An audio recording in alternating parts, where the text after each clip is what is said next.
Buenas noches, aquí comenzamos en esta emisora Radio Graffiti, FM 87.9 en Mar del Plata, Casi Sábado, tercer programa de Casi Sábado que está al aire los viernes de 19 a 20 horas, con Pablo Aceto, Carlos Matos, Carlos Juncos y quien habla, Gloria Álvarez. Vamos a saludar a Pablo Aceto. ¿Qué tal, Pablo? ¿Cómo estamos? Muy buenas tardes, noches. Como saben, el programa por lo pronto está siendo grabado el día anterior, pero bueno, estamos remando la situación, esperando la posibilidad de estar en vivo con todos. Muy bien, Pablo, si te parece, vamos a escuchar la columna internacional de Carlos Juncos. Muy buenas noches, estimados oyentes de Casi Sábado.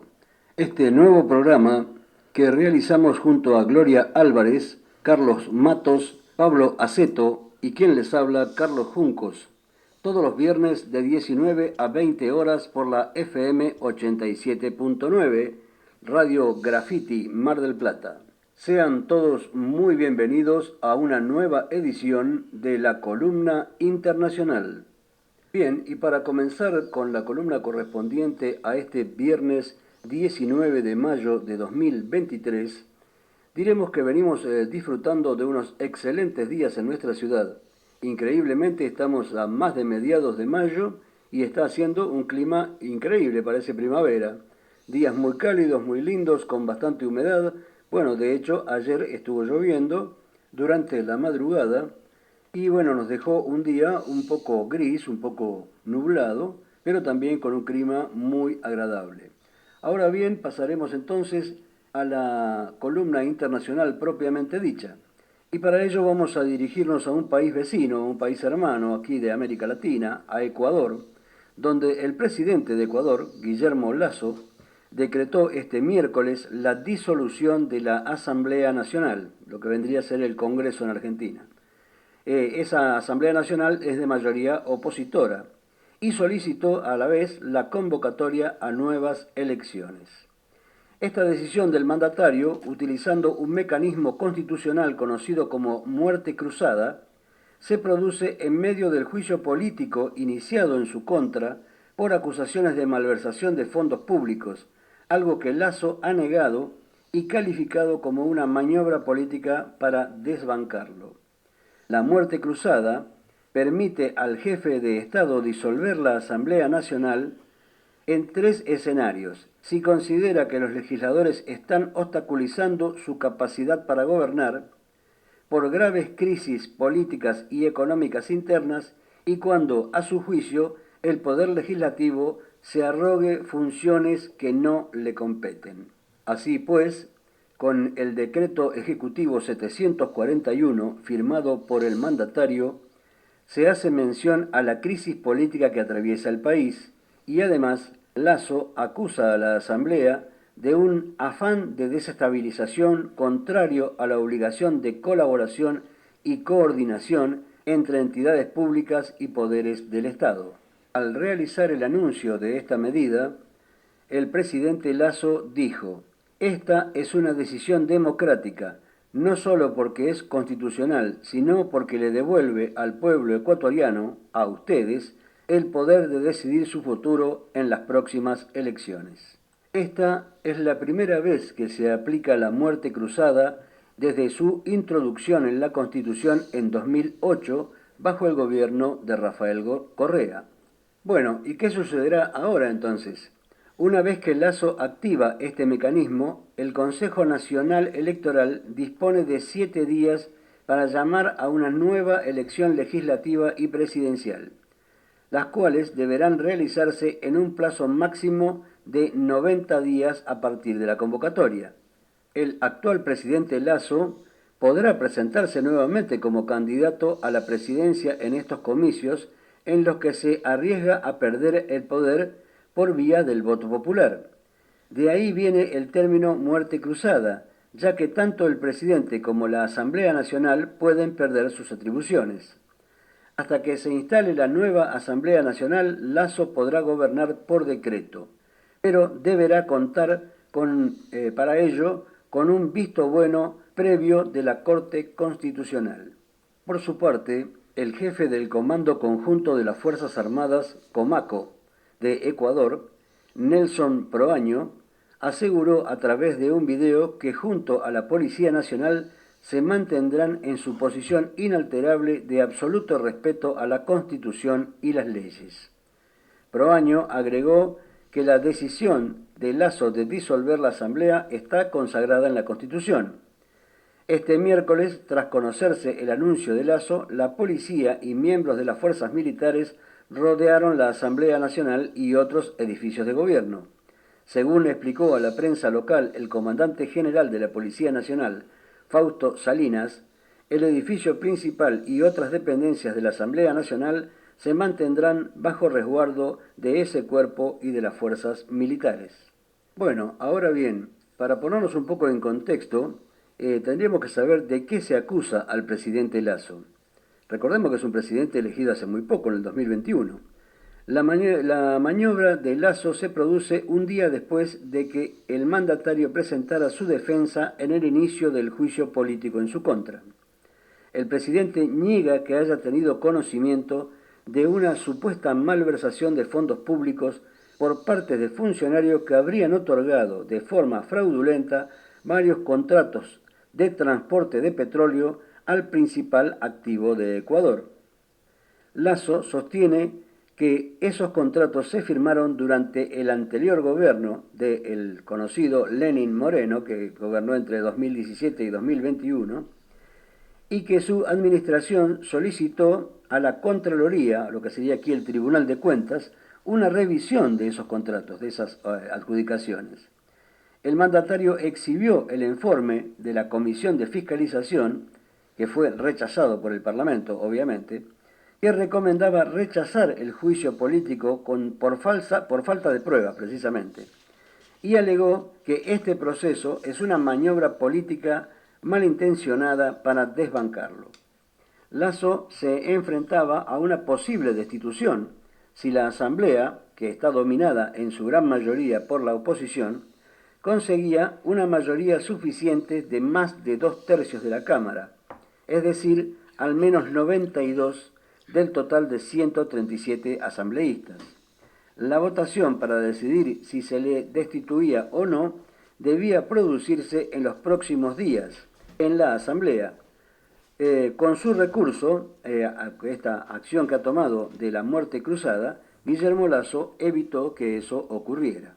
Bueno, ahora analicemos un poco cómo funciona este mecanismo de la muerte cruzada, ¿no?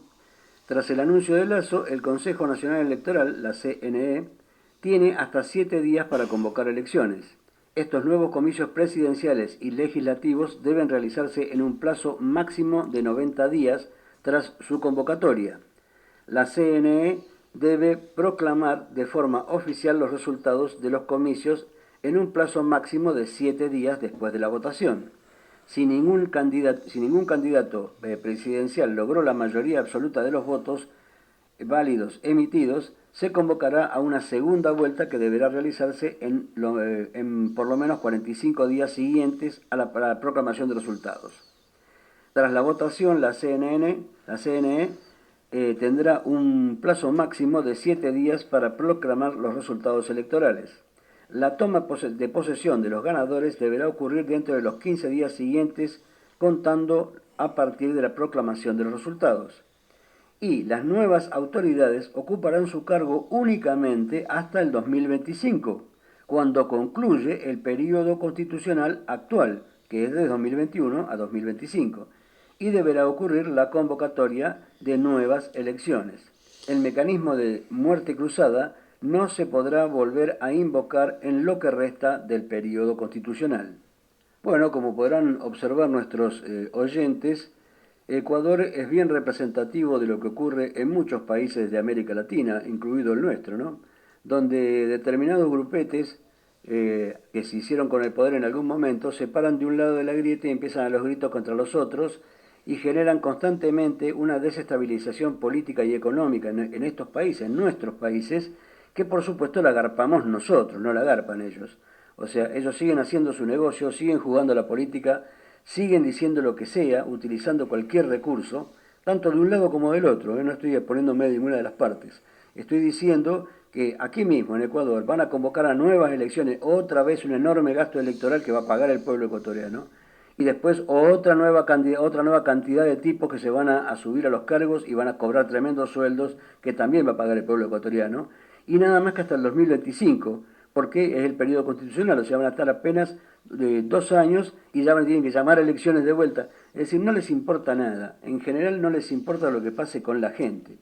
Pero bueno, esta es nuestra América Latina y somos nosotros los que tenemos que tomar las decisiones y ser capaces de construir los países que realmente queremos, con la libertad y la democracia que nos merecemos.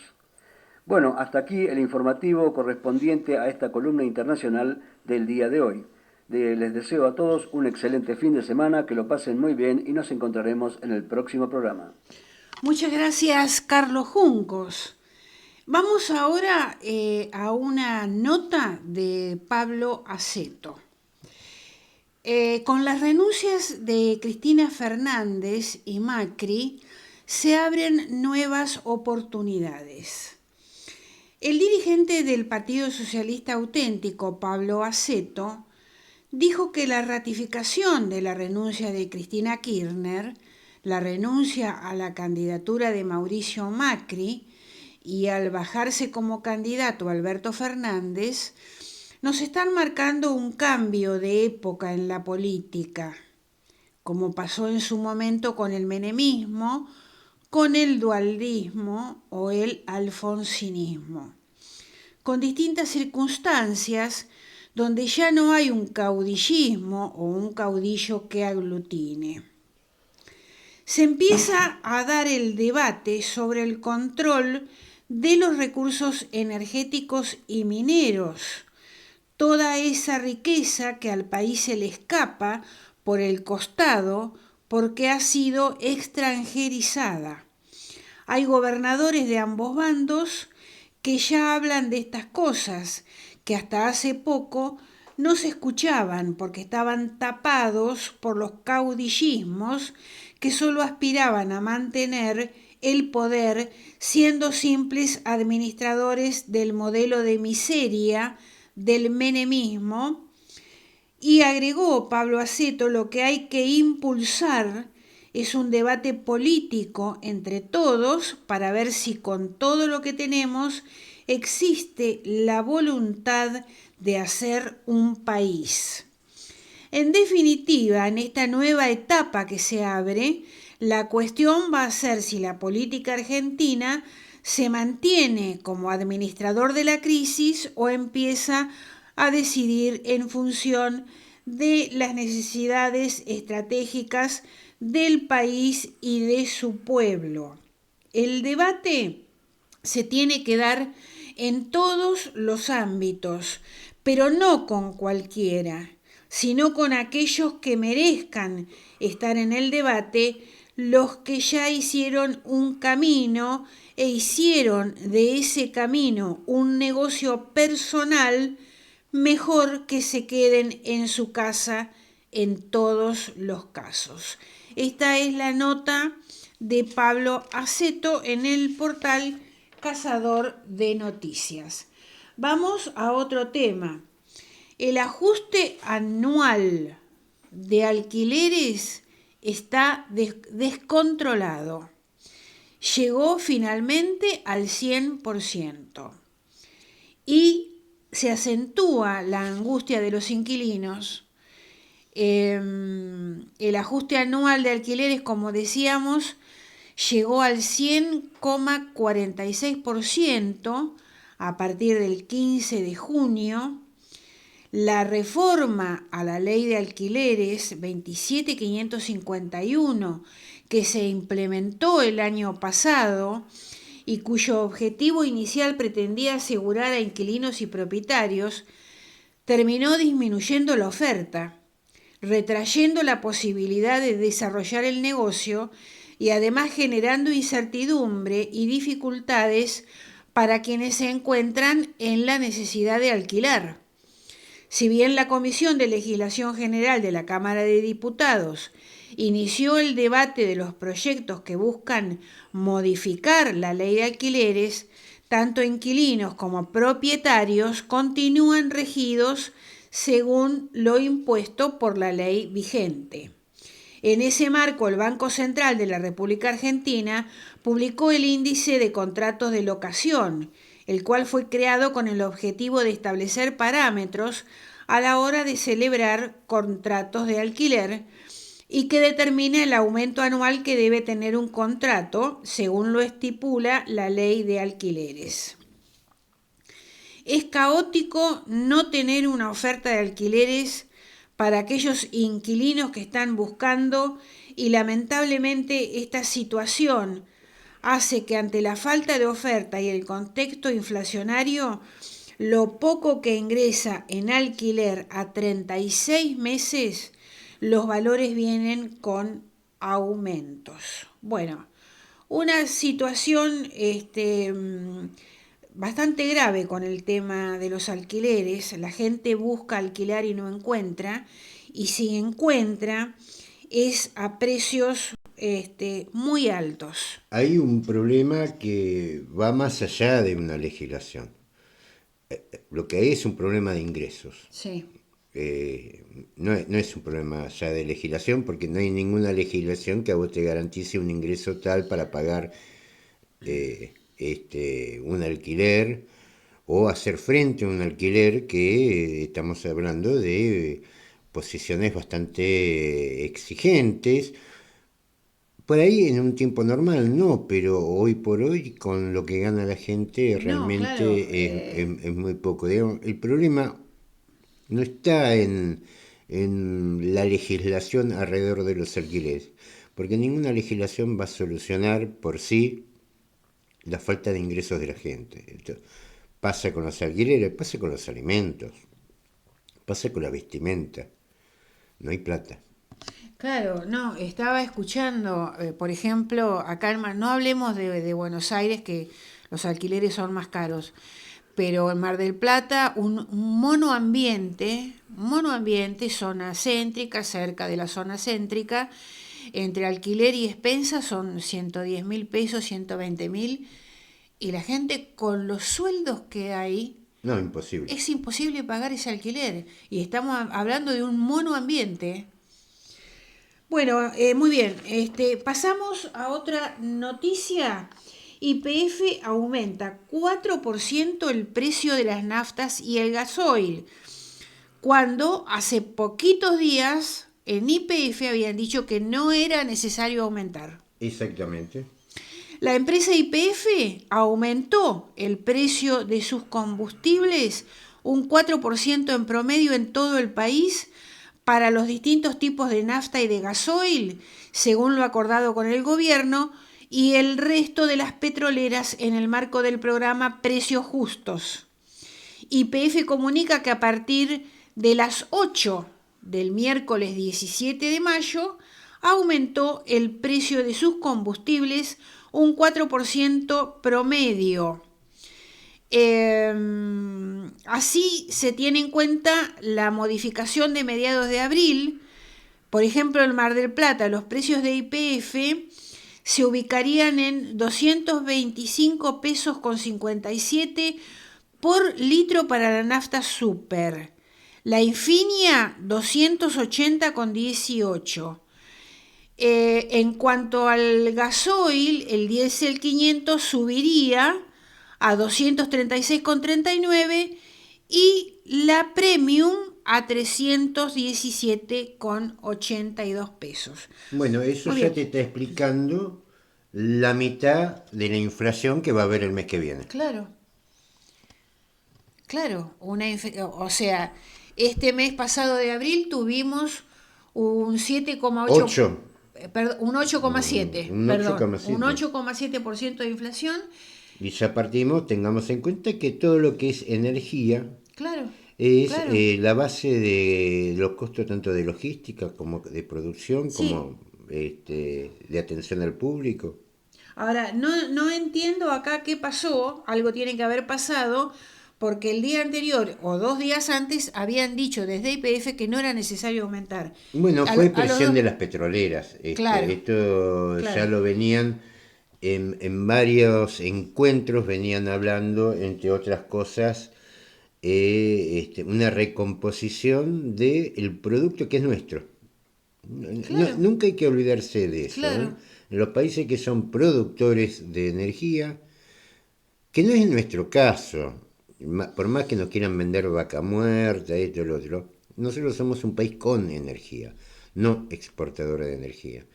Se vende la energía, bueno, el miércoles lo hablamos en Prohibido Olvidar, el caso del gas natural, que lo compramos a 8,7 el millón de BTU y lo vendemos a 7,6 a Chile, que de ese 7,6 hay que sacar un porcentaje porque la parte grande se la lleva, la crema de esa ganancia se la llevan las petroleras extranjeras.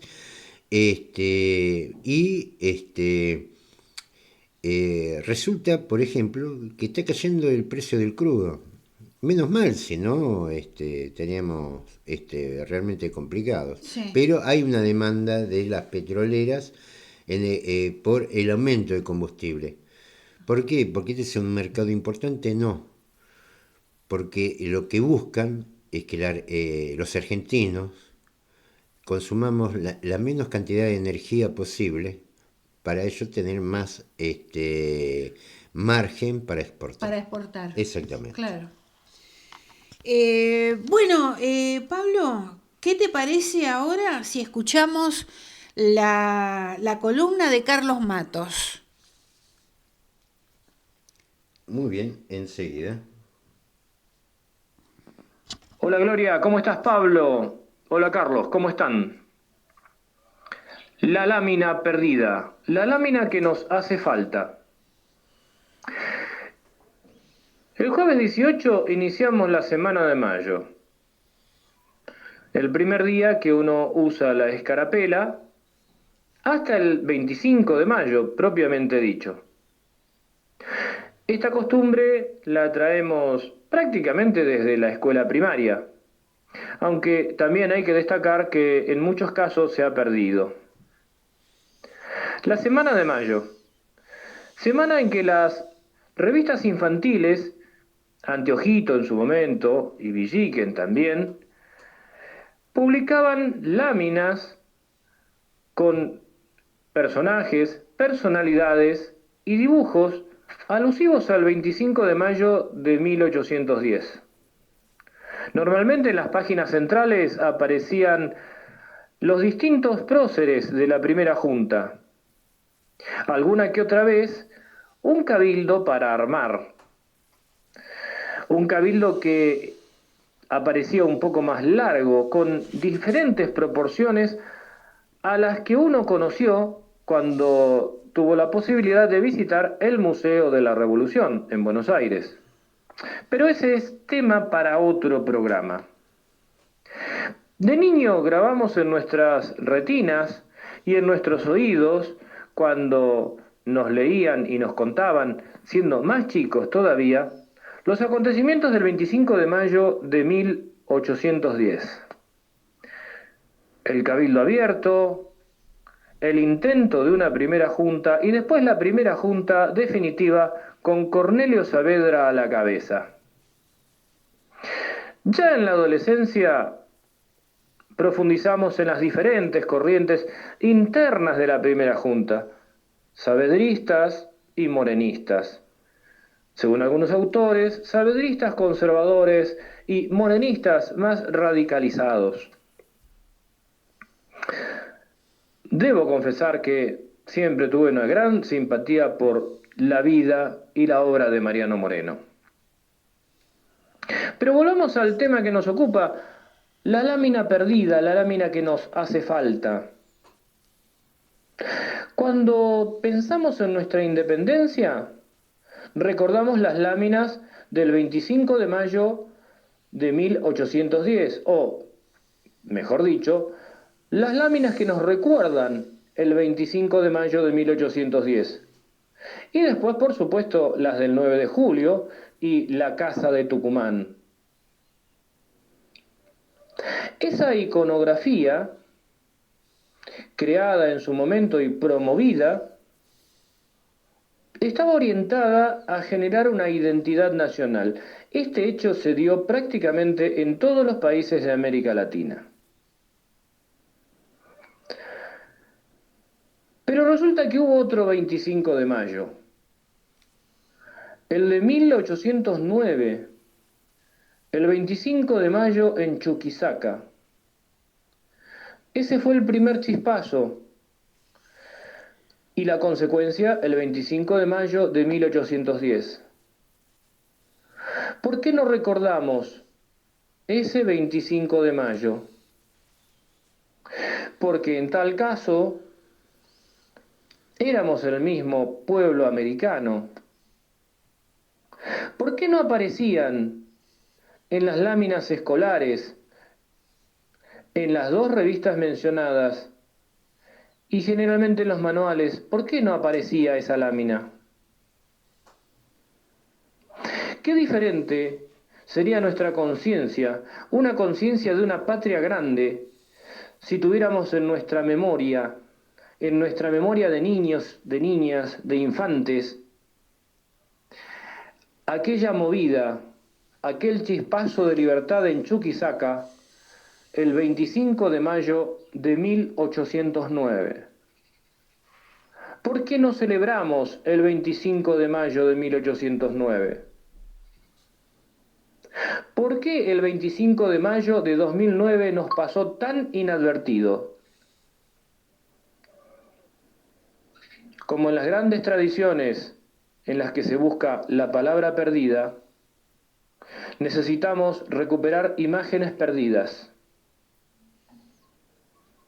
La imagen de aquel 25 de mayo en Chuquisaca. Nos encontramos el viernes próximo. Muchas gracias, Carlos Matos. Muy bien, Pablo. Vamos ahora a tu columna.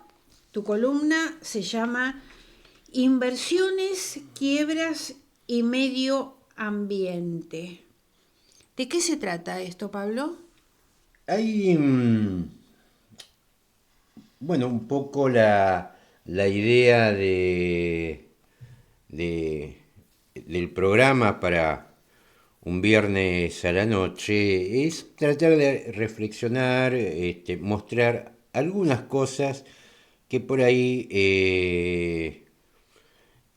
en el diario Trajín o en las noticias no aparece. Aparece sí, porque de hecho por eso hablamos de esto, pero no aparece para un público chico, no para el gran público, y que un poco muestra el motivo, las razones que impulsan tal o cual crisis. Es claro que estamos viviendo la entrada de una gran recesión mundial. Y no sé si está claro cuáles fueron los motivos. Los motivos son muchos. Y tienen mucho que ver también con ciertos discursos sobre el medio ambiente. Aclaro que nosotros nos definimos como ecologistas. Un poco ya lo adelantamos la semana pasada, lo que fue el encuentro de Brasil en el año 92, donde aparecieron distintas vertientes y algunas vertientes que tienen que ver más con los negocios que con el medio ambiente en sí. Se ha bombardeado sobre los problemas que son reales. Lo estamos viendo, por ejemplo, en Uruguay, donde si agarramos todos los discursos que se están dando, incluso a nivel oficial, todos encaran por el lado del CO2 y nadie se acuerda del agua. Lo informamos el miércoles pasado, la crisis del agua en Montevideo. Sí, Tienen reservas para 30 días. sí. Digo, ¿y cómo se llega a esto?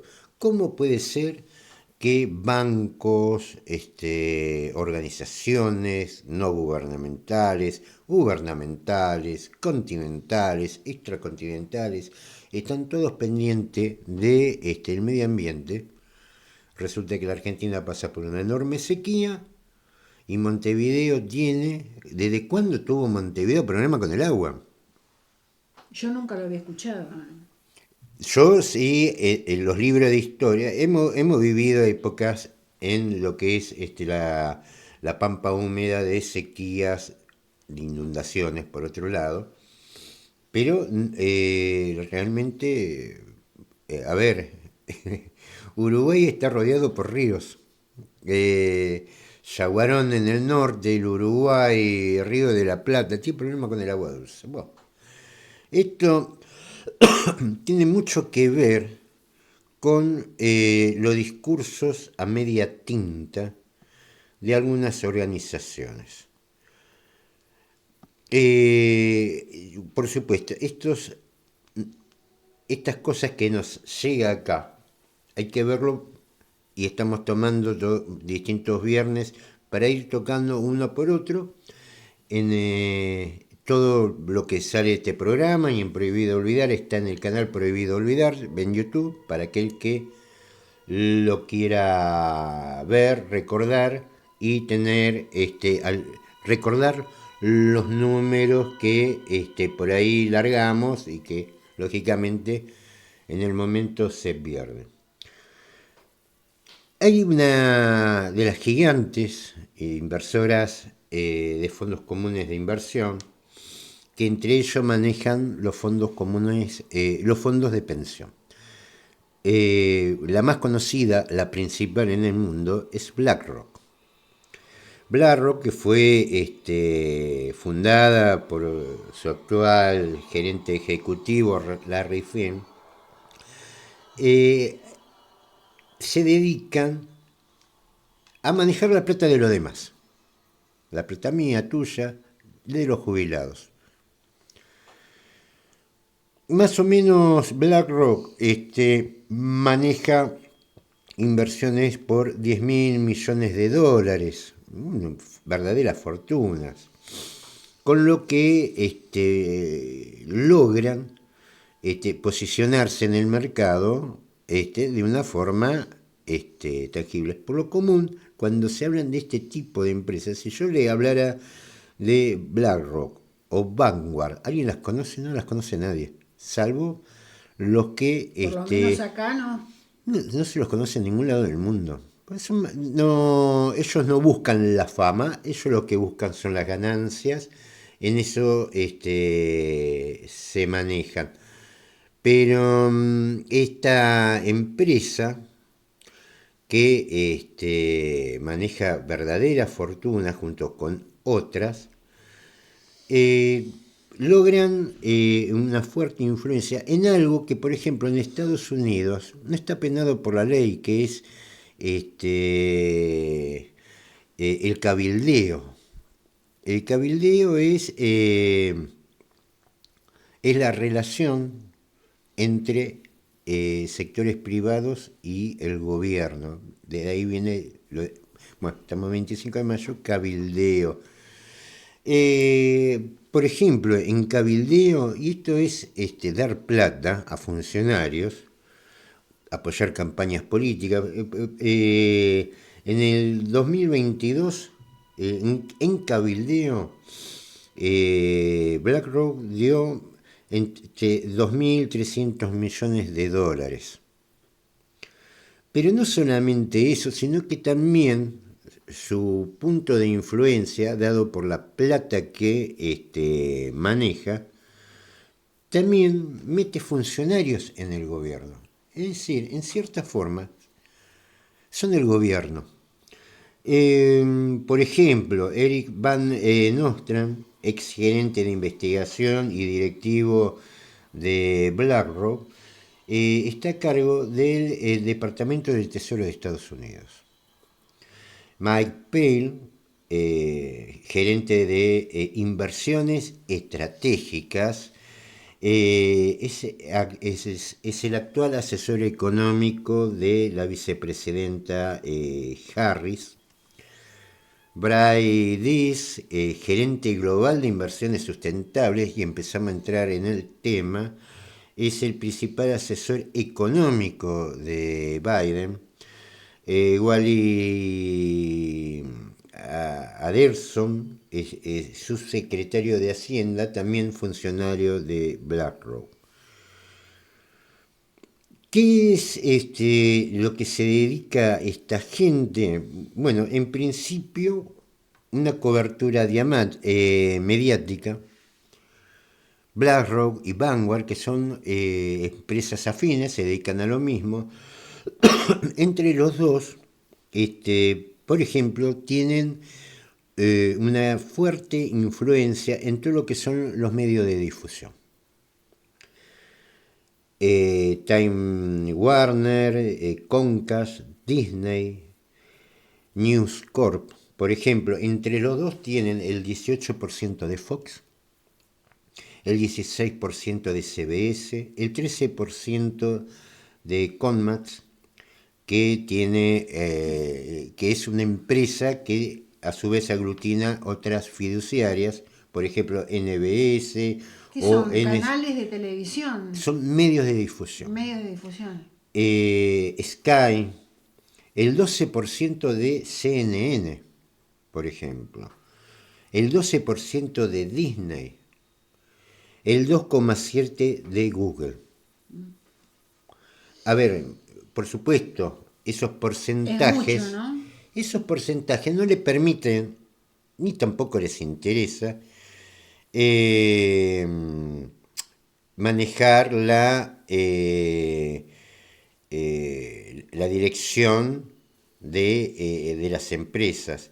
Lo que sí buscan es controlarlas, por lo menos que no hablen mal de ellos, o que ninguna noticia de ellos salga a la luz. ¿Cuál fueron? Lógicamente, esta gente no busca la fama, pero se hicieron tan importantes y manejan tanto poder que lograron, sin querer, hacerse la fama. ¿Dónde empezaron su fama? En Francia. Todos vimos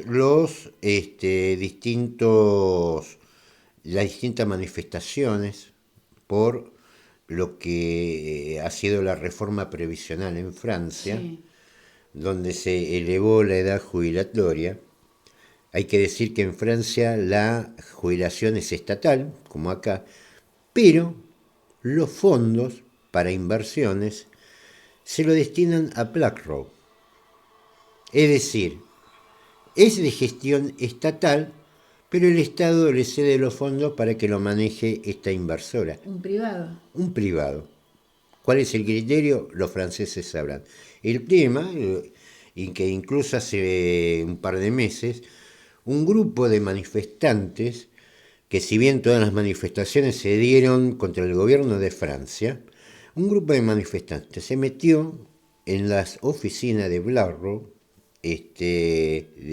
denunciándolos, que lo que están logrando con eso es que las personas, en vez de cobrar las jubilaciones, estén aportando más años y con ese capital hacer negocios en distintos lados. Porque es en definitiva esa plata que va a la caja de jubilaciones de Francia, sí, terminan en BlackRock.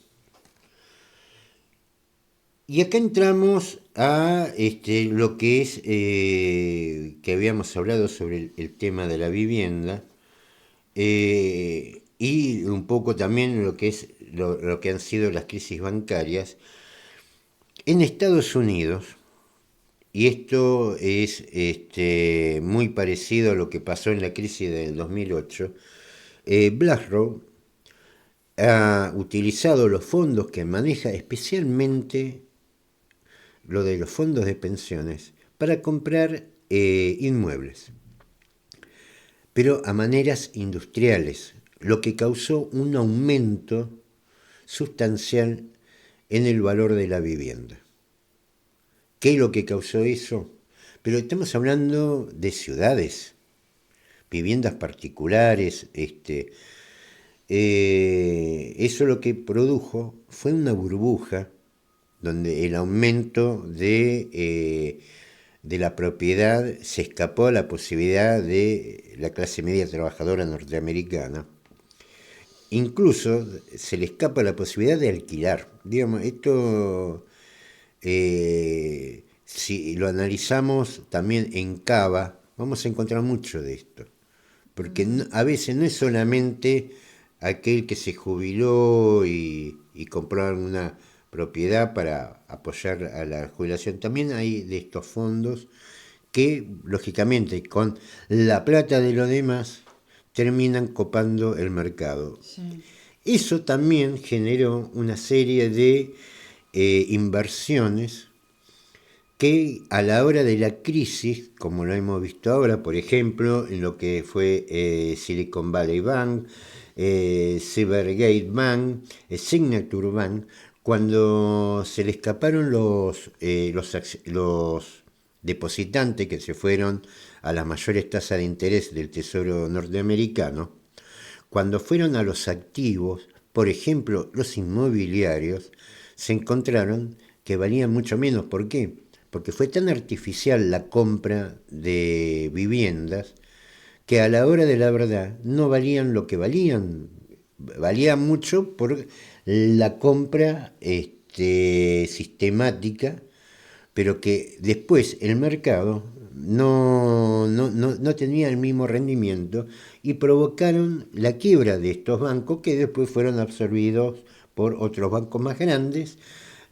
Todavía está el PacWest Bank, que con números negativos viene resistiendo, esperando que aparentemente se va a dar el aumento del límite del Tesoro Nacional de Estados Unidos para el límite de deuda. Acá se ha visto dos aspectos, pero hay un aspecto que es, francamente, fue un escándalo que se está dando desde el 2002, que son las mediciones de empresas y países. Por ejemplo, cuando se habla del riesgo país de la Argentina, no estamos hablando que lo está haciendo un organismo estatal o de algún banco internacional como el FMI o el Banco Mundial o la ONU. No, la medición la hacen bancos privados que asignan. ¿Bancos privados de dónde? De Estados Unidos. El caso del riesgo país, el JP Morgan, que fue el que se quedó con el Silicon Valley Bank, con el Signature Bank y con el Silvergate Bank.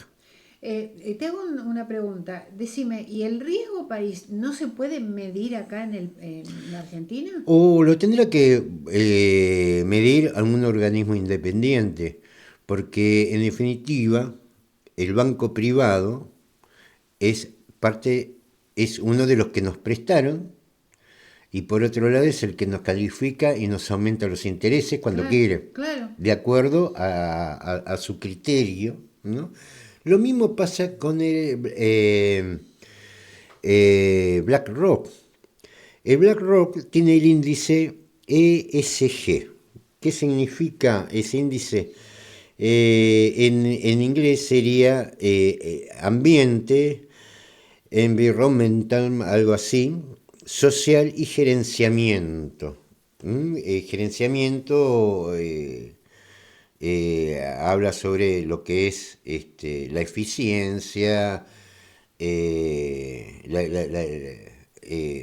la claridad, ¿no? La honestidad, si se quiere, de su gerenciamiento. Y está muy relacionado con los movimientos llamados pro medio ambiente. Esto hay que ser claro. Una cosa es ser ecologista y otras cosas que te utilicen para hacer negocio. El ESG es una tabla de calificación de las empresas en donde se mide y llama a inversores a invertir en esto. Por ejemplo, ellos manejan, BlackRock inventó el ESG y ellos te invitan a un fondo multiactivo ESG. Digamos, ellos lo califican, le dan la cotización y te invitan a poner la plata ahí, de lo cual te cobran una comisión. Es decir, tranquilamente pueden comprar una empresa, después de calificarlo alto y ganar de la nada una fortuna. Lo que llamó la atención en todo esto son las empresas que fueron calificadas, que lo podríamos también comparar con JP Morgan, con su tasa de riesgo país. Por ejemplo, ¿quiénes son las principales empresas con mayor calificación en ESG? El HSBC, por ejemplo. Sí. A ver, social. Fue multado por 1.900 millones por apoyar en el lavado de activos a carteles mexicanos. Son una de las principales puntuaciones de ESG. La Virgin Petroleum. La Virgin Petroleum fue la del derrame en el Golfo de México, por ejemplo.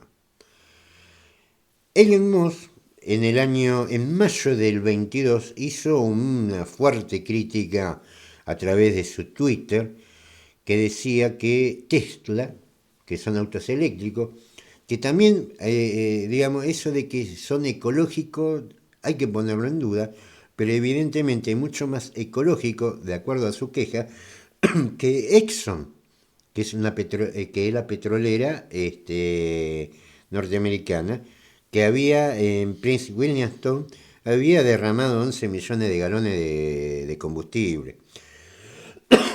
Otros, por ejemplo, altamente calificados, fue Sam Bankman-Fried. ¿Quién era este? No sé si se acuerdan de FTX, las criptomonedas que quebraron en noviembre del año pasado.